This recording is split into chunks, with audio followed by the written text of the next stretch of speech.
Okay, so basically I'm going to show you the behind the scenes. There's not a lot of coding here.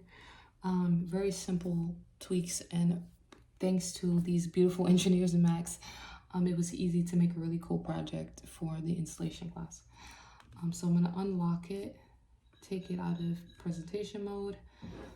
So this is basically behind the scenes of the coding, sorry. So I used preset source camera. There is a simpler way to do this without copying and pasting the system here. There is a better way. I can show that in a second. And I use CV JIT Canny, which is a filter for the face tracking.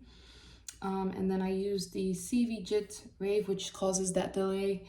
And I used 0.02 as the value, in which it is between 0 and the small number, and it kind of counts how long of a period that this tends to record, or it picks it up.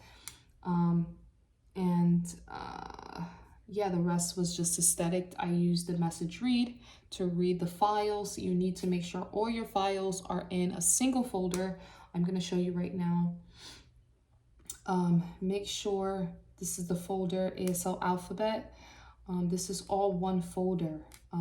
So this is why it's easy for them to pick it up, because everything is in one folder. Therefore, the system can read it. It's the same idea as when you're doing any coding or website. You gotta make sure all of the material is in one folder. So it's the same thing for Max.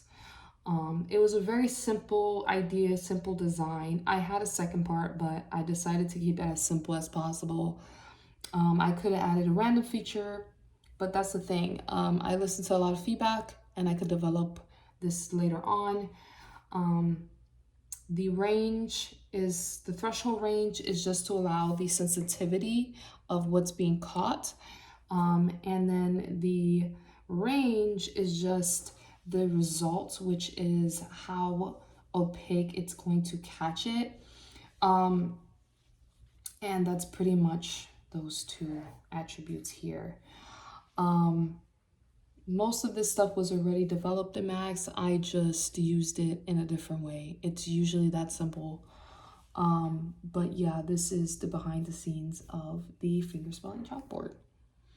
Thank you.